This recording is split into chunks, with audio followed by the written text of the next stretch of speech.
Hello, my fantastic faction of followers, fans, and freaks of fun Famicom festivities. I am ZiplockBob, and woo, what a week!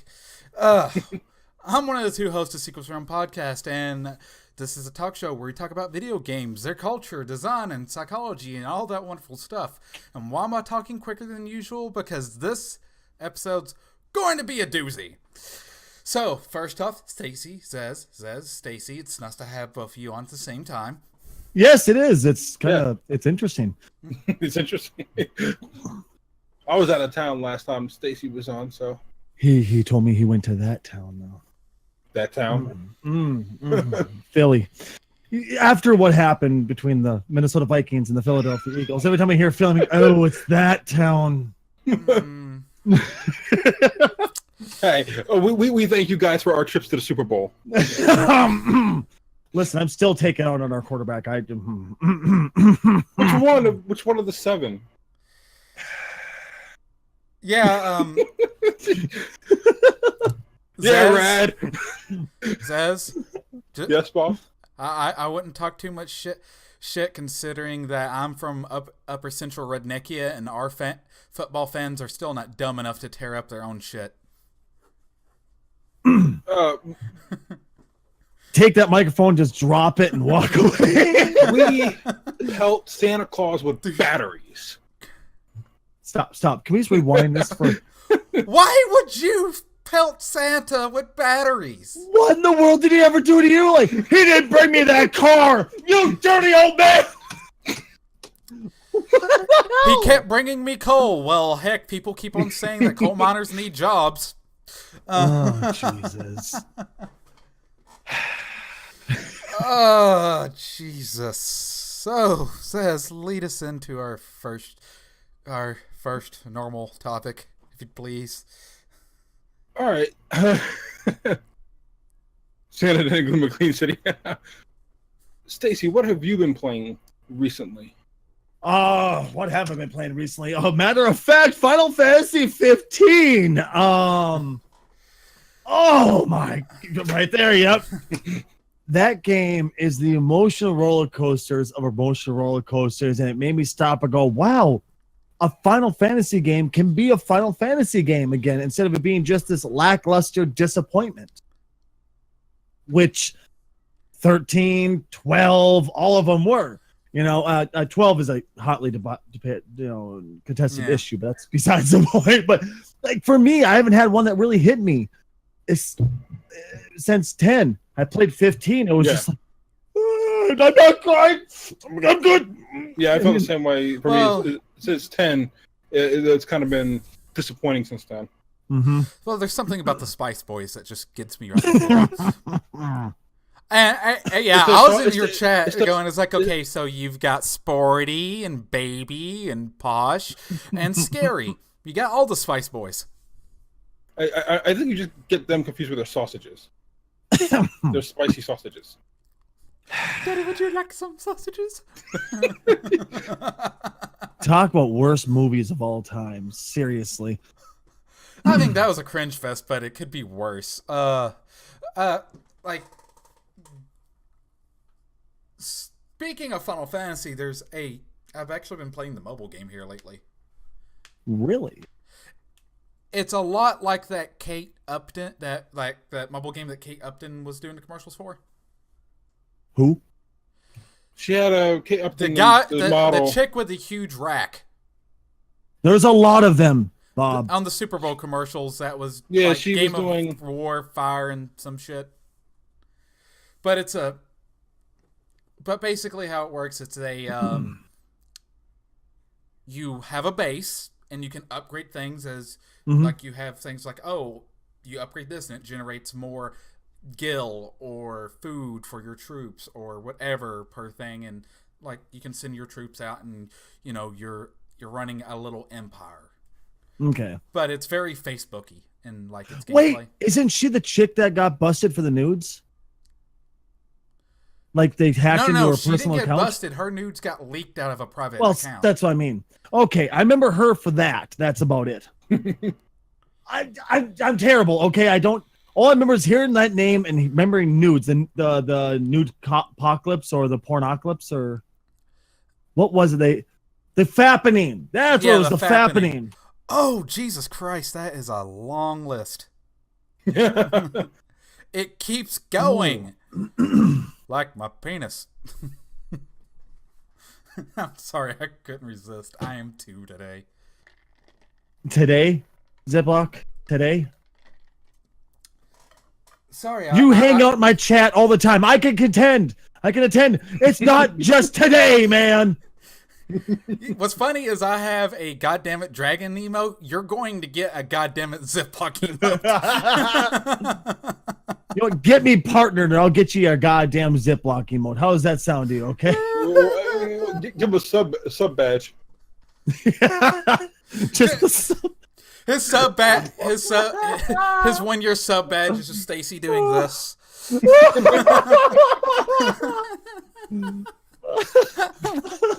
God damn it. Cheers. Fuck. But let's see. Outside of that, I played Bloodstained. Curse of the Moon, yeah. Yeah, Curse of the Moon. It's like NES. Castlevania 3. And it's a prequel to a game that got kickstarted, and it was actually one of the stretch goals. Oh. The main game isn't out yet because it's not a NES style game. It's a full 3D Castlevania, more of a Metroidvania thing. But I was gifted that by a member of BRG, and that was awesome. Nice.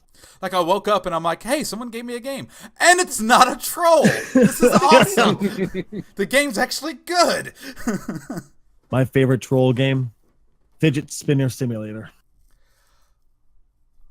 Vape in one hand, sitting on top of one of those hoverboard, those little 2-wheel roller hoverboard things, spinner in the other. I refuse to because that guy, and I think it's that guy, did a thing to where it's like, yeah, I'll donate money to charity if you buy this DLC pack sort of thing. And I'm like, oh, that's kind of cool. Only he was keeping the money. No. Yeah. I could be wrong, so take that with a grain of salt, but I think it's the guy. But also, it's a Unity asset flip, so I fucking refuse. You talk about where you just like get a whole bunch of free assets and throw it together, or like you just pay for the assets and just throw it in there with no creative endeavor whatsoever. Right. Yeah. Well, like I've never seen. Even if you pay, or even if it's paid assets, you can still the assets are very stealable, unfortunately. Really, I suppose there's no way to really check those half the time, huh? Yeah, Steam doesn't get this asset came from this, and here's the licensing. It's just boop. No kidding. Dude, okay, here's Brad, the thing. I beat Bloodstained in about 2 hours on the first playthrough. There's 1, 2, 3 game modes, and to unlock the 2 additional game modes. Well, technically 4 because there's also a boss rush. But to unlock the 2 other game modes, you have to beat the game on normal twice in 2 different ways. And it actually changes the entire thing. Because how it works is to get Nightmare Mode, right? Which actually has its own unique playstyle and story to a certain point. You recruit everybody, right? To unlock Ultimate Mode, you kill them. Really? And there's an end story reason why your character would kill them. That makes sense. They were using demons for their own benefit. See, I like that they actually at that point made it part of the story instead of just guess what you get to do. At least they worked it in there. Like, how many times have you played a game where it was just lazy, absolutely lazy? You're like, here. Do 50 of these. Why? Because reasons, and not like this is the reason, Or no, what I hate worse than that, because that's like normally that's relegated to like arbitrary achievements when it's like, oh, to get the other ending, you have to play the entire game the exact same way, but you have to make a different button press at the very end instead of like choosing the right option. You could choose the left option or some shit like that. But you can't just skip to the last chapter and do that. You have to play through the entire campaign.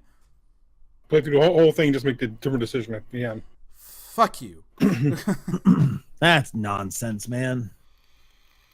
Like, if you're going to have it like that, at least meet me halfway and make it to where I can skip to the end. Right? I mean, well, let's just like, I have to play the last level in its entirety, but not the entire game. That last level is doable. I mean, let's face it also, save states are a godsend. If the game I'm right there again. Well... I'm even talking about modern relations, not the big E. I don't encourage emulation because usually people are stealing it instead of purchasing it and just doing the backup like that. I have no problem with emulation. That emulation is perfectly legal. Mm-hmm. My problem is through violating someone's copyright. Mm-hmm. Like, Sony actually lost 2 emulation cases. The cases, if you ever want to look them up, are not Lens. That's Sony versus Universal. I'm thinking Lens versus Universal. Are Sony versus Bleem and Sony versus Connectix. They went after Bleem, huh? Yeah, and lost. But Bleem still lost a big game because they ran out of money fighting them.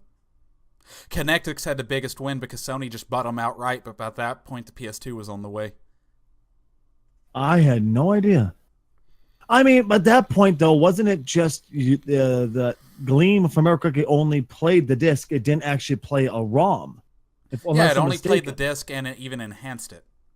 So I suppose it was because they're losing money on the console, maybe? Yeah, and the idea that it could play homebrew games. Okay, true. But at the same time, it was judged as like, listen, they did reverse engineering. The reverse engineering's under fair use. They did not use your bias. They reverse engineered it, so they're good. Mm-hmm. And, they're not taking over your market. The PC is a separate market. Mm-hmm. But Bleem was a small startup company. They couldn't afford all the legal fees. That's sad to hear. I mean, it's always sad to hear. I mean, I don't remember paying for Bleem back in the day, though. Wasn't that a paid product? It was. Oops. No, they had a free trial version. Oh, okay. But it was one of those shareware things to where you could just go no, and then constantly go no and never pay for it. Kind of like WinRAR. So yeah, that's exactly what I was going to say. WinRAR. Yeah. I never did that with WinRAR. What are you talking about? Oh no, honestly, they're not going after you with WinRAR. They're not going for consumers, like individual consumers. They were going with WinRAR, where they made their money was corporations. Honestly, dude, I worked at a radio station, a major company radio station. They owned, I want to say, a total of 80 to 90 radio stations in total in this group, maybe more. Mm-hmm. Every fucking time I unzip something, would you like to buy WinRAR? Still gonna keep trying it.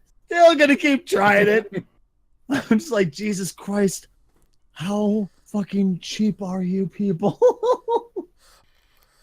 Yeah, so we came on here to talk about something today, from what I understand, which apparently is something I'm a little obsessed with. Just a hair. But before we get to that, let's go ahead and do our sponsors real quick. So, our first official sponsor, or unofficial sponsor rather, is GatherBot.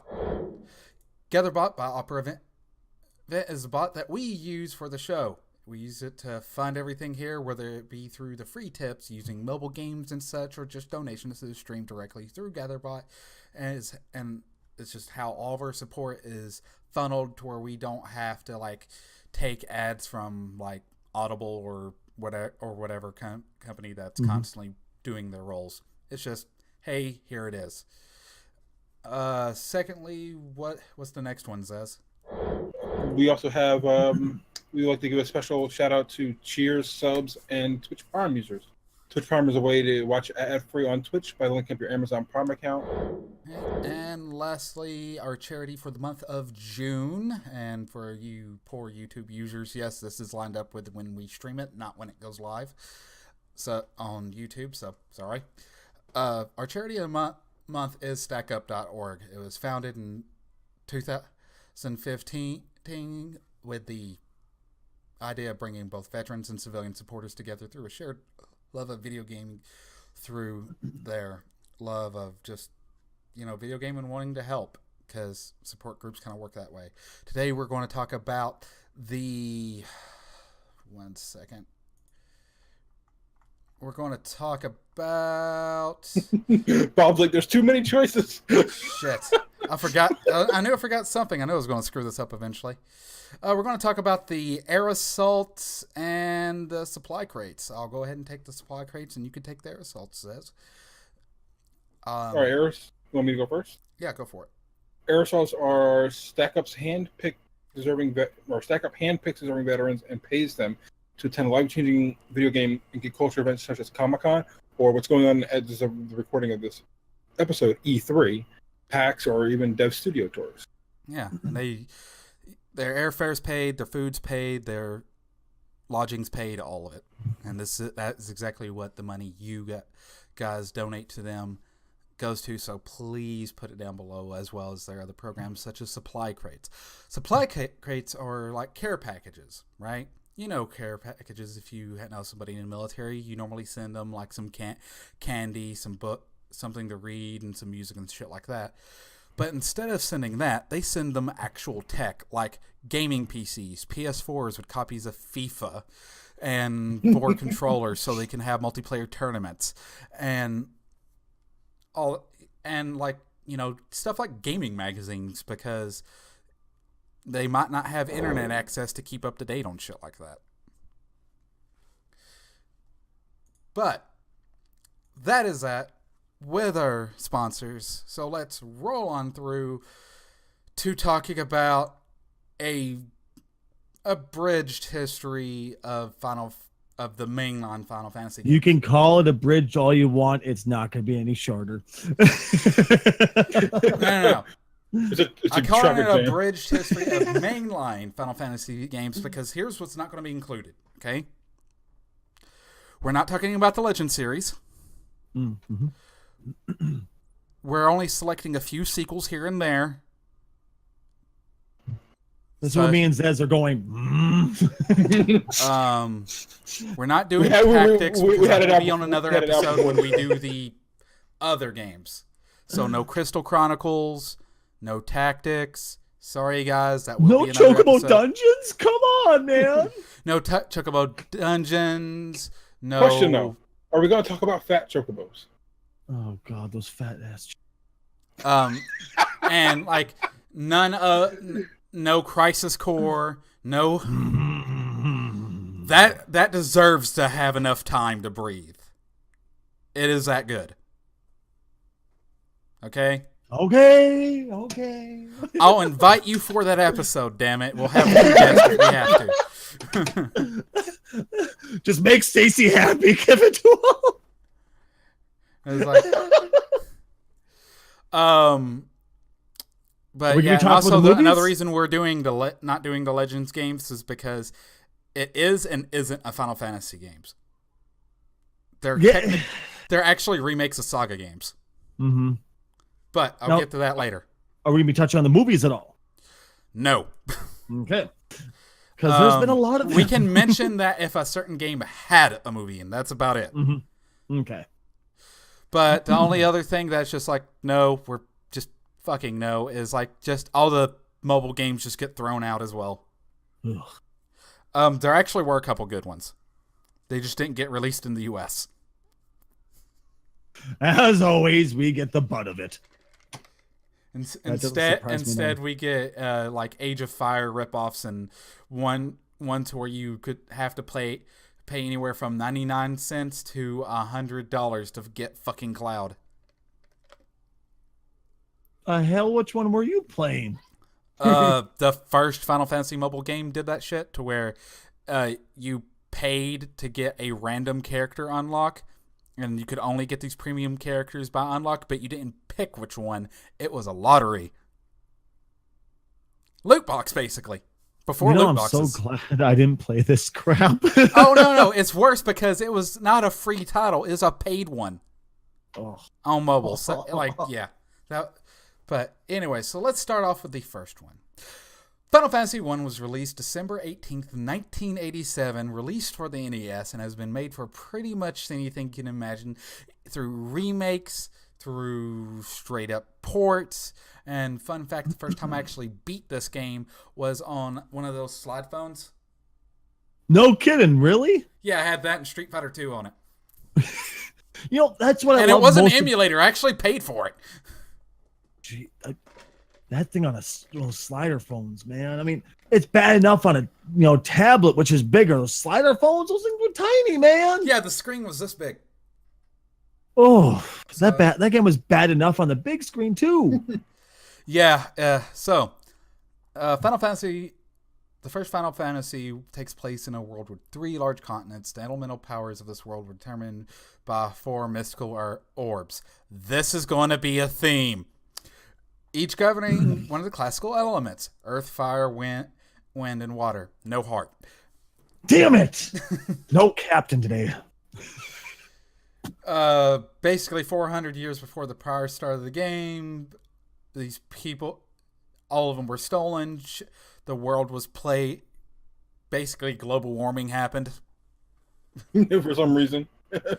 I mean, that's basically what it's described. It's like, it's like there was floods, rains, fires, cats and dogs living together. So basically Thanos happened and caused global warming. Seems pretty legit. Yeah. Right. And basically you play the 4 Warriors of Light. It was a very bog standard turn-based system. It was very much inspired by Dragon Quest, because that thing sold like hotcakes, which was inspired by games like Ultima, the first Elder Scrolls games, that sort of stuff. So you know what I love most about Final Fantasy 1 though is this. And I'm pretty sure you'll be hitting on this soon. And if it is, I apologize for taking your the wind out of your sails there. But when you play it, it's rough. It's very rough, and you could tell it's just the framework of what a Final Fantasy was supposed to be. But that's the only one. The name of it was so perfect because it was Final Fantasy. It was his last ditch effort to make a game before he called it quits in gaming. That's what was so amazing about it. It wasn't just him. Like, yeah, he was going to go back. The whole company in general, yeah. And the company was going to bankrupt, so it worked on 2 levels, dude. Right, and it's rough, and it's tough as nails. But you can see so many wonderful things come from it. You can tell, especially as you pointed out, repeating themes. It's like, what is it? Dead or Alive was named that because of a similar situation. The company was going to go bankrupt if it did not sell. Really, I did not know that. Yeah, they were literally going to be dead or alive based upon game sales for that one. That's actually kind of cool. Because I remember always growing up and going, there's like 30 Final Fantasies. How can there all be one final one? Shut up. Here is why. Yes, I know, it's kind of turned into a never-ending story joke at this point, but still. It's worth it. The poetry is there. Mm-hmm. But yeah, it had a lot of the basics. I did like the fact that you had more different types of classes than you had characters. Character slots to put them in, so you couldn't just do one of each. So you could theoretically do a dozen or so different playthroughs and none of them being the exact same. Yep. Later releases because of it. did fix a lot of problems that the NES version had. For example, if you just told all your guys to attack one thing, it would start attacking the empty spot. So in my mind, it was just kicking the corpse around. but in the PS1 remake, it would go, oh, there's nothing there. Let's go to the next thing in line. I remember screaming on TV, "There's nothing there! It's dead!" Yeah, but that's how I fucking internalized. It's like, they're just, okay, the guys are fucking kicking the corpse around. Got it. You know what? If you had something like that attack you, you'd kick the shit out of the corpse too, man. Oh yeah, dude, I can tell you the time my character was getting fucked up in D&D, and like I barely fended it off, and I'm just like, you bitch, you bastard, and I'm just like limply swinging my sword into the jello that was that thing's face, and I'm just fucked up. or you're standing in a doorway just firing shots into a dead body. No, Like, just like, hey, what's just, going just on? like, you know, you just hear quack, quack, quack, and it's just limply hitting like this red oatmeal that was his face. Yummy. You know, Final Fantasy 1, I still have the cart for it. I have the box. I have the instruction manual. I have the dungeon guide. I have the Nintendo Power. I have the poster. It's pathetic how much crap I have for this one game that I realistically didn't enjoy that much, but I love the series so much I had to have it because there's so many good memories attached to it. Yeah, you know? it's like, it's not about what it was, it's about what it spawned. Exactly. Kind of like now, your grandparents. You may not love them, but you're like, but you helped make me, so I should respect at least a little bit. Yeah. I mean, even though I think I do not want to hear your opinions on how the world works, especially in public. Quick I note. never played Final Fantasy 1, so. We're going to go by the international numbers because there's a little bit of a problem here if we don't. Final Fantasy 1 through 6 weren't released worldwide. Not all of them. And the ones that were, which were 1, 4, and 6, those did make it to the US, but 1 had the proper name everywhere. But 4 and 6 were also called 2 and 3 here in the US. So to avoid confusion, let's move on to Final Fantasy 2, which never made it to the US until much later in life. Yeah. Okay, so it was released in on December 18th, 1988. It was for the Famicom. Was not released to the US and has been made for a lot of things, including iOS and Android. It's usually packaged with the first Final Fantasy. Even on the Game Boy Advance, I believe you can get a 2-in-1 cart for that. So they managed to release 2 a year after 1. Yeah, a lot of these are just 1 year after another because because if the team's successful enough, they just go. They had to have been working on them in succession for a long time. Well, that's how game design was back in the day, and still is. Like, as soon as you're done with one project, you're going directly to the next. No, I mean, they had to have been working on 2 before 1 was released. Nope. This is an NES game. Doesn't take as much manpower or stuff like. So, let's talk about the story and the gameplay real quick. The game centers on a conflict by an evil empire that will become a trope, who's using Hellspawn to try to conquer the world. The protagonist actually tries to stop this with his friends Maria and Guy. You actually can't rename these characters, which really dependent on which Final Fantasy you're playing. That's not really set in stone. It switches on and off a lot. And they join a rebellion to fight them. They meet many allies along the way, try to stop the Empire, save the world. Right? Very simple plot. It's not Shakespeare, but it's serviceable.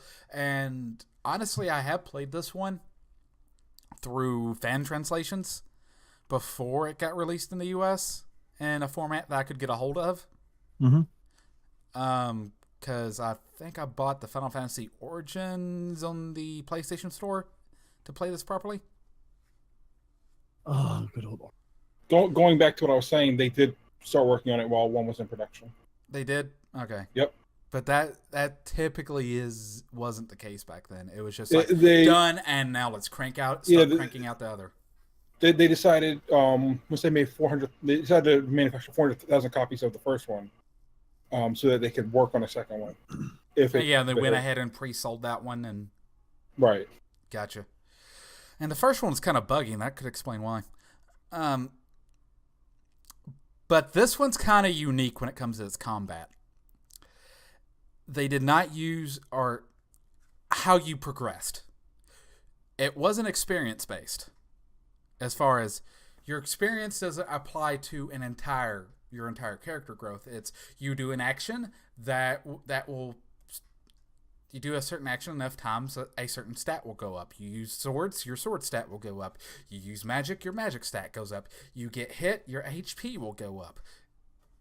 Does it sound like any other franchise took that idea? A lot of Western RPGs, honestly. I was going with Elder Scrolls, but Also, World of Warcraft originally. Well, except they did have experience too. But do you not remember original WoW where you had to get so much experience with just staves, so much experience with just swords, two-handed? Yeah. They had weapon experience layered on character experience. Mm-hmm. Yeah, imagine that with no character experience. Ooh, that'd been rough. Honestly, it's been so many years since I played this. I don't remember half of this. Yeah. There were a lot of glitches in this game, unfortunately, and a lot of exploits in its original version. And growing up, a lot of people I knew hated it. Because, like, really, they hated it that much, huh? Not like, I hate this game. It's just like, I don't like it because, like, they couldn't wrap their mind around the system. So they went, since I can't wrap my mind around, like, how the systems and stuff works, it's crap. I can understand that. Well, it's like me and another game on this list. I just didn't like this. We'll get to that. I'm going to hold my opinions about that until we get to it. But yeah, you'll you hear can the see rant. where they're coming from on that. Yeah. Foreshadowing. But also, like, it was on the NES graphics, like, they were pushing it too far with the pixel art to where it slipped into muddy looking to me. As far as, like, the character designs and stuff. But yeah, like, they put a little bit more into it and they kind of overshot it. Next is Final Fantasy III, which also wasn't released in the US. But this one's actually... Once again, we get the butt of everything, I swear to Christ. But this one's actually quite popular, right? It was released in April 27th, 1990. Was for the Famicom. And has been released through lots of remakes. Mm-hmm. The story revolves around the four warriors of light who begin as Onion Knights in the original release. They're named Luneth, Arc, Rafina, and Ignis. Huh, that's where that name comes from. And the 3D remake. We got the 3D remake. We didn't get a 2D version over here, I think. Basically, they find a wind crystal, grant some powers, instructions to restore balance to the world, and also unlocks their ability to select jobs, because this was where the job system was born. Now you can play your game and work. Slightly different, but okay, we'll go with it. Well, they call it a grind based off the daily grind, so. He's got the point. What do I like where the job RPGers system went, though. What do RPGers and strippers have in common? They both know how to grind if they do their job well.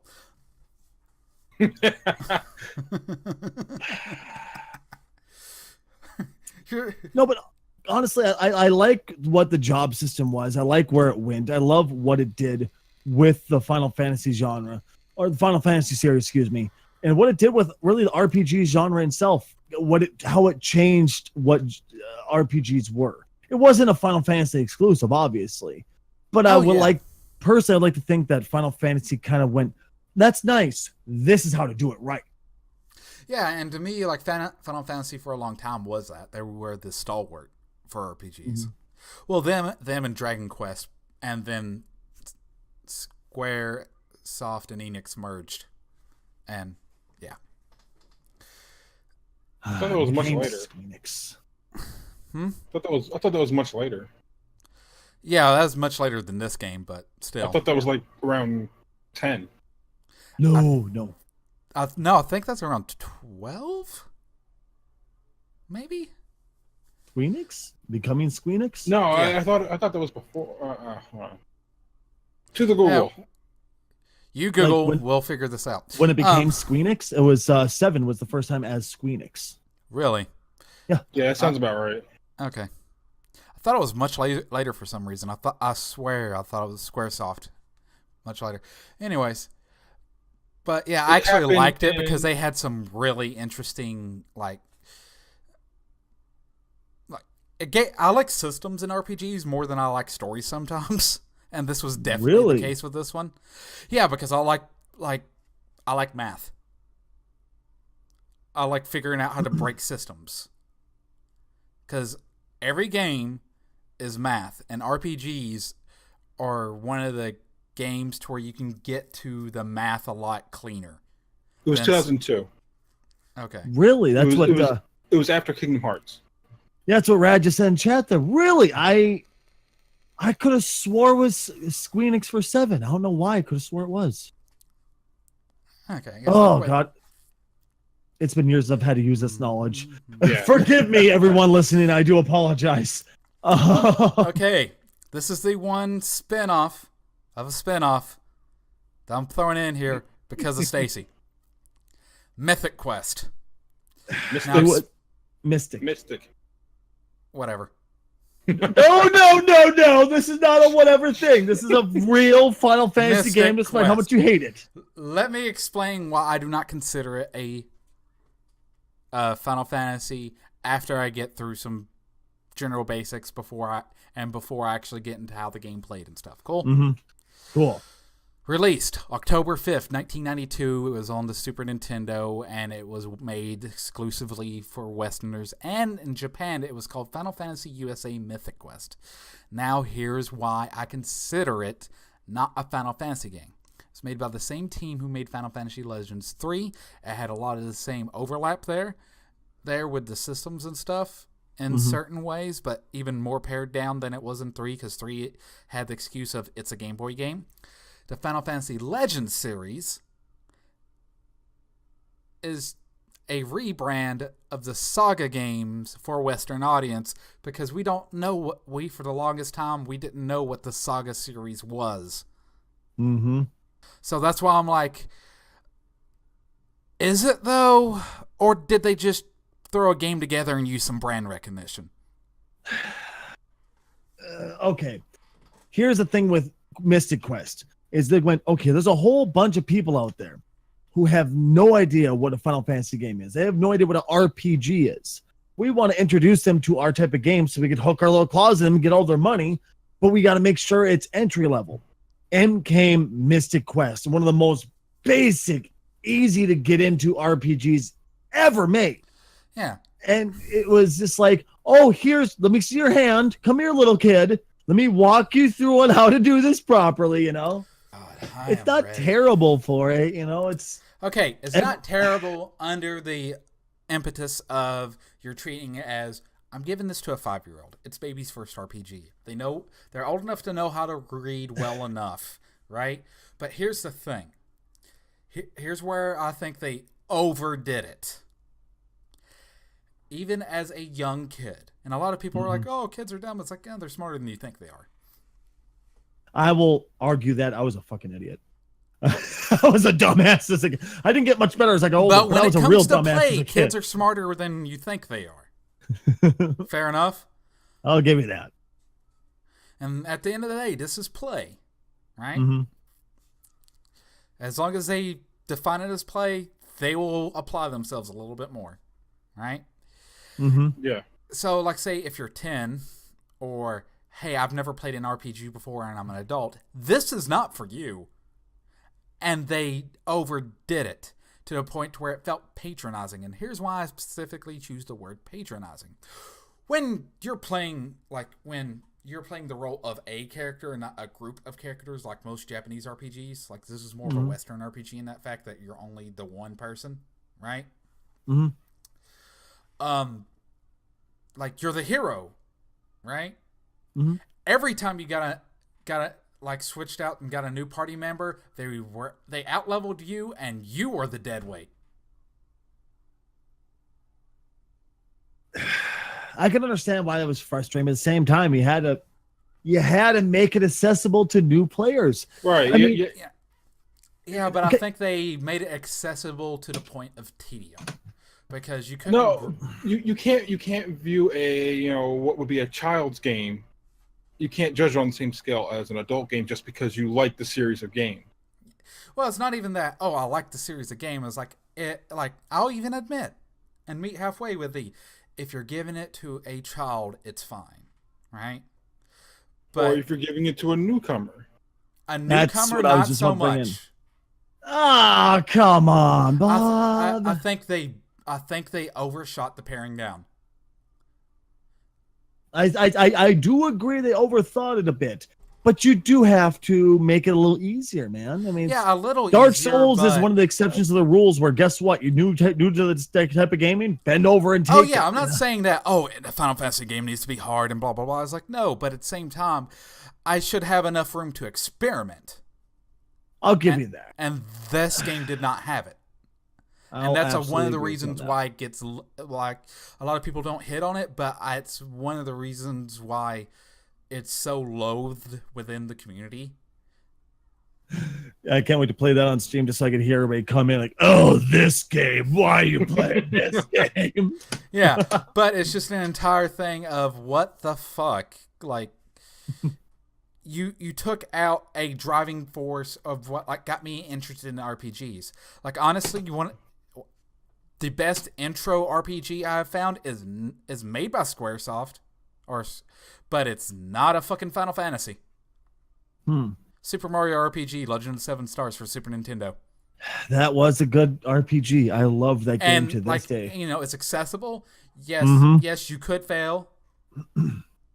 It could happen, but at the same time, right? You had room to experiment, right? And even though they wasn't a breadth of like choices you can make with your character, it wasn't like, oh, I got this upgrade, I use this now. I would argue that. I can't think of many upgrades you got in that game which were like, oh my god, this is so much better. You're like, I honestly can't think of a single one where you're like, I'm not going to take this right now unless you had like the turtle, what the hell was it? The shell, the something shell that you got from the big shell. Yeah. Otherwise, everything was like, I need this upgrade. Yeah, I take and the this one. upgrades were incremental, and like it's like, okay, I earned this. Not. Okay, I'll give you that much. Yeah. Yeah, I just felt like and that's why I'll say, like, it's not a bad game for somebody who's never played RPGs and who's really young. But for someone who isn't both of those, this is not a game for it. It was a bit rough. So, Final Fantasy IV, also known as Final Fantasy II in the US. It was released because July. reasons. Is July 9th, to avoid brand confusion, it was like, where's 3 blah blah blah, because back then if you played, like, the logic was, oh, if it's a sequel, I've had to play the last one. So if they can't get their hands a hold of 2 and 3 because they were never released, that could cause problems, whatever. Anyways, but this was released in July 19th, 1991. Was for the Super Nintendo and takes place in a medieval fantasy setting. Focuses on Cecile, the captain of the Red Wings of Baron. Good game. Okay. After performing a raid on... I know, believe me, when I play, it was like, Red Wings. Detroit. Why would they do a hockey team? Oh, you guys were thinking of the hockey team. I was talking about Exactly. muff diving on the rig. But all right. Or the boots. Oh, I forgot. I remember seeing those at Kmart one day and started cackling. Or was it Walmart? Whatever. Some And fucking their work box boots. store. Yeah. But basically they steal the water crystal. Shit goes wrong because they never fuck with a crystal in a Final Fantasy game. Everything goes wrong immediately. And basically it's his job to set the world right. This actually did have a sequel that was released years later called Final Fantasy IV: The After Years, and it was actually so good. The first game with the active time battle mechanic, and would actually be in the next 5 games, and they'd always iterate on it. Even now in Final Fantasy 15, it's instead of ATB, it's the 8XB. Like they just kept on iterating on it. It's not the same, but it's just another iteration. I actually never played this one. I have a hard time calling 15 time-based at all. It's just walk in, smack it a bunch of times, and walk away. But we'll get to that when we get to it. I apologize. You just brought that don't up and me apologize, instantly you're going, ugh. Okay, dude, this is sequel syndrome. We know we go off the rails. Good point. But What rails? where we go, we don't need We rails. need rails. Yeah, you never played 4 though, huh? It's. No, believe it or not. Remember how earlier I was mentioning emotional roller coaster when I was talking about 15? Well, I can't remember if that was off air or on. I'm sorry if it was off air and confusing everybody, but this is another emotional roller coaster. If you bother getting head over heels in the story, the battle mechanics, superb. Exactly what I love in a Final Fantasy game. Now, there was a glitch in the original version. Really, what was it?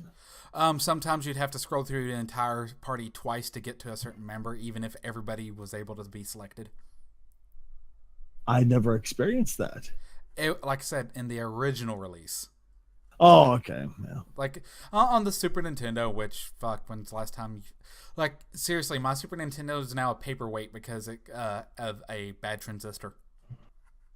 Ooh, that hurts. Oh, you trust just me, you know when a can't transistor goes bad, you can smell it. As long as you don't have to kill yourself to put yourself inside of it, it's all good. Did either one of you get that reference? Reboot? No, neither one of you got that reference. From the game Transistor. Oh, I thought you were talking. I own the game. I haven't had time to play it. I thought you were talking about the old TV show, the old Canadian animated. Reboot. Is that what it's called? Canadian? No, It's from Canada. It's called Reboot. Oh, that old cartoon was from was from Canuckland, huh? Yeah, Canuckland. I live like an hour away it was from actually them. the first fully CGI animated television series. By the way, the Netflix reboot sucks. I only watched one episode, and that's when Bob and them actually show up. You wait till you showed up in the show. Yes, because I'm a complete fucking narcissist, and you know it. Catch the rest of this episode and the part 2 version of the podcast for this episode. Didn't want to make it over an hour long for each part, so here you go. Thank you. Have a nice day.